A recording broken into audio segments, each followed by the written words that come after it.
Hi, here's a brief tutorial on how to configure a REST API endpoint. This functionality lets you send static data between the IceTools platform and any other software that uses a RESTful API. This powerful new tool can be used to connect IceTools directly with other software in your tech stack.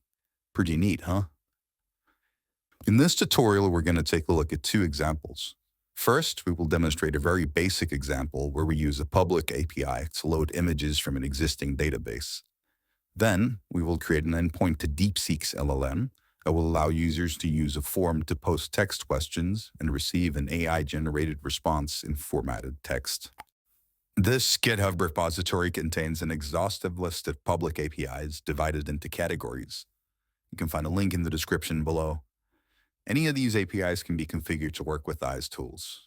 We're going to use this API, simply titled Coffee. The first thing we need to do is set up our endpoint using the REST API Endpoint config form. Contact IceTools support if you want this form enabled in your application. We'll create a new endpoint and provide a name and a description for it. The base URL is the endpoint itself and should be provided by the API. In this case, we can find it by clicking this button on the developer's webpage.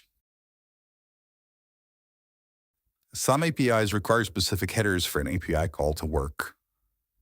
This is something we'll need in the second example, but for now, we won't be needing any headers. Just hit save, and that's it. Our endpoint is configured. Next, we will need to create a new table in the data model editor to handle the data from the response of our API calls. We're going to need a text field to store the URL and a file field to store the image. We're also going to need a field that can be used as a trigger to trigger the rule to fire our API call. This can be any field type.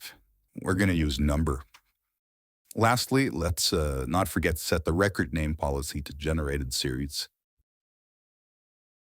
Now we're ready to set up our user form. Let's set the dimensions of the form to 1280 by 800. To save time on the content and layout, you can copy the JSON object at the bottom of the description and just paste it directly into your form. The button needs to be configured to trigger the rule to fire our API call. We're going to type some conditional IQL into the run-on-click property so that the number field value is set to 1, unless it already is 1, in which case it'll be set to 2. Next, we need to configure our media component to display the image from the URL from our API call. And we'll again use IQL to set the image URL property to our text field.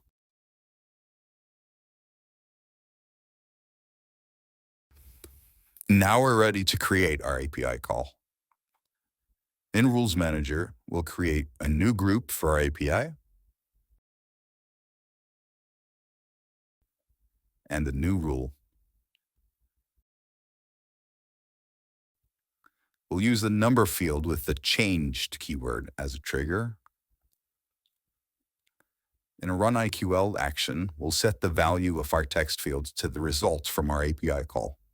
We'll use the REST API GET function and pass it the endpoint configuration that we created earlier. The second parameter is used to specify additional headers for the API call. Since we don't have any headers, we can just leave it as an empty string.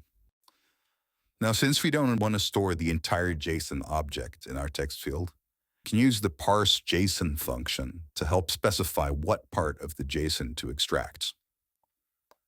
The first parameter will be our API call function. The second parameter should contain the instructions on where to find the appropriate JSON. This can sometimes be tricky to find on your own. To make life a little easier, you can use a pathfinder. Just Google JSON Pathfinder and you'll have plenty of options to choose from. For this particular API, however, we can easily find what we need just by looking directly at the JSON in the REST API. Here we can see the object contains only one key value pair. Therefore, all we need to do is provide a path to the key, which we saw is file. And that's it. Our API is configured And we are ready to grind up some fresh beans.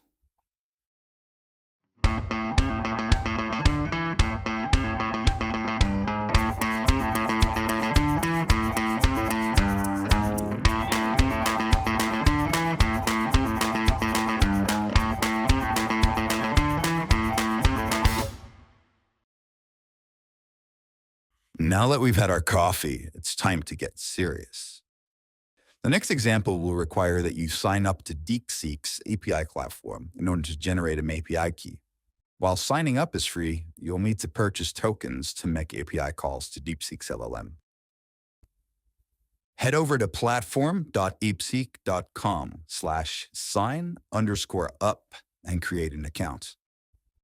After you have logged in, you can create a new API key simply by clicking on the button and providing a name. Make sure to copy and store the API key somewhere safe, as there is no way to access the API if the key is lost. In order to make API calls using your fancy new key, you will need to purchase some tokens. Fortunately, the minimum amount available for purchase costs only $2 plus taxes. This will get you several million tokens, which is more than sufficient for testing purposes. Head over to the Top Up tab and select the minimum wraps. Upon successful payment, your topped up balance should be reflected in the Usage tab. Now that we have that out of the way, let's jump back to IS Tools and set up our endpoints. I've already filled in some of the required fields in our endpoint configuration. Let's instead turn our attention to the base URL. This can surely be found within DeepSeek's API documentation, but let's try a different approach. Let's ask the AI instead.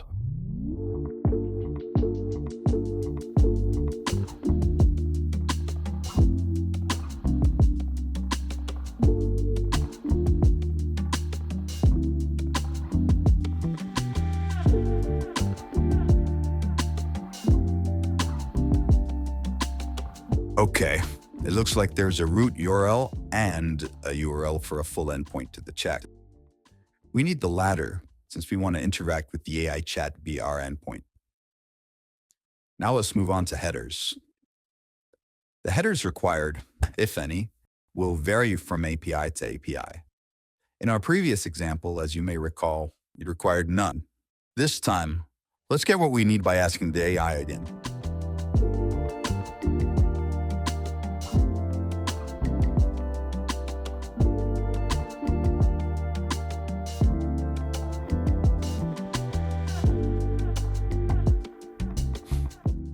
It appears that we have two essential headers. Firstly, authorization. This will require the API key that we created earlier. Hopefully you remember to save it, as it can no longer be accessed via DeepSeek's API platform. In case you didn't, you can always create another key to use. The second header, content type, tells the API how to interpret the data in our request. Just like last time, we'll be using IQL to convert our input data to JavaScript object notation, or JSON for short. With our headers in place, we can move on to our data model. Let's create a new table for our endpoint. We will need a field for our input data, which will be text, and a field to output the data from our completed response.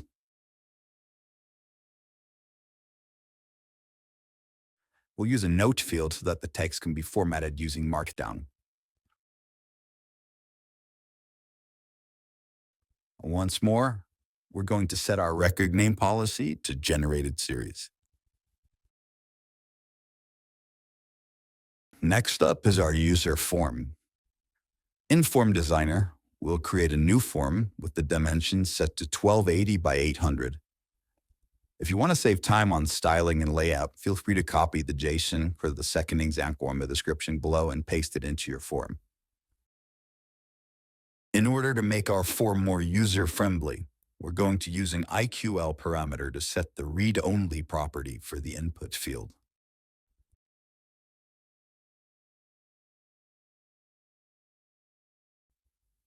When our user sends the request, we will set the read-only property to 1, so that changes to the current record cannot be made. We'll configure our close button to create a new record and untoggle read-only for our input field if read-only is already toggled.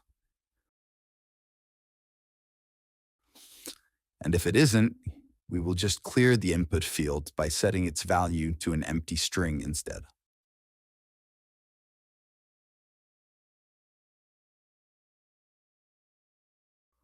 The output field should not be mutable by the user, so we can just set it to read-only in the Properties menu.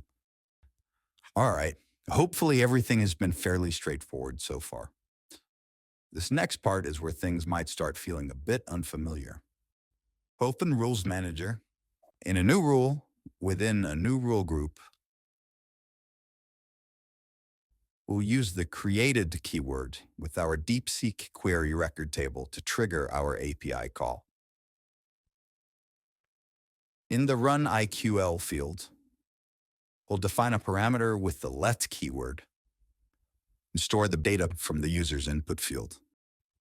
Then we'll define a second parameter with wet, which will contain our data payload for the API. Since our AI has been very helpful thus far, let's consult it once more. Okay, let's use the provided example as a template in our IQL field. We can provide text messages to be interpreted by the AI as plain language. Here, we can define the content value for this system role, which enables us to alter the projected personality in the AI's response. Let's have some fun with it.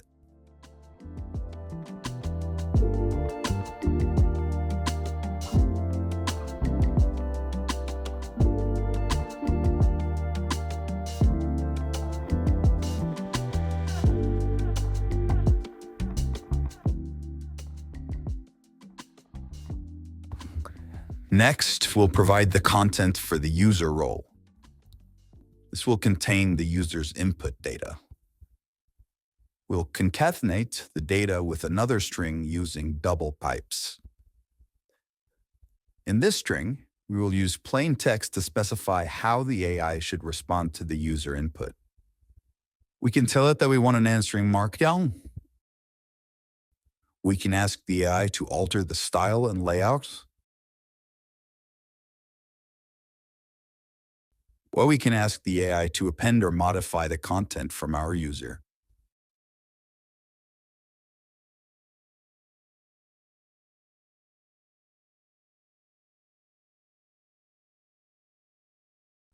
Okay, outside of our messages object, we can specify additional parameters to be applied to the AI. The temperature can be set between 0 and 1 and determines the AI's determinism and creativity. Using max tokens, we can limit the amount of tokens spent for an individual API call. This way, you won't spend all your cash at once. Similarly, since time is money, we can also limit the amount of seconds that the API can take to respond.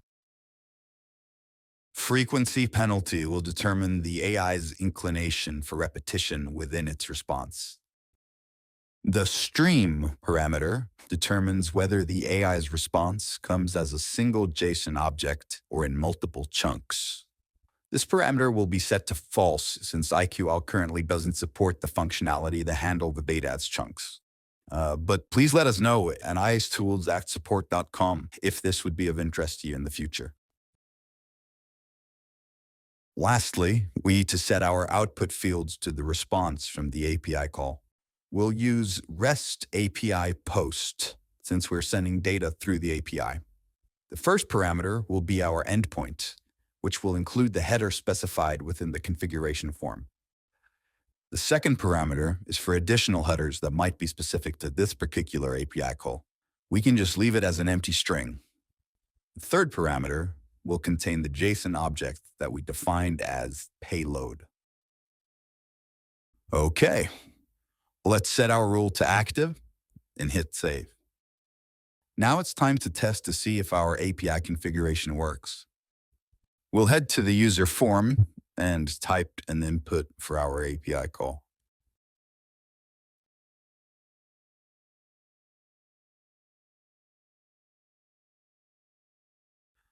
Look at that. We got a response. Unfortunately, it looks like we forgot to extract the readable part from the JSON object. Let's copy the JSON and head over to a Pathfinder. Here, we'll paste our JSON in the left section. Then we'll simply find the part that we want to extract and click it. And there's our path. We'll head back to Rules Manager and nest our REST API post function inside of the parse JSON function, letting the first parameter be our API call. The second parameter will be the path we obtained from the JSON Pathfinder. All we need to do is change the X for a $sign, which is JSON path syntax for the object root. Now we can head back to the user form. Remember to hit save on the way. Let's provide some new user input, this time in the form of a question.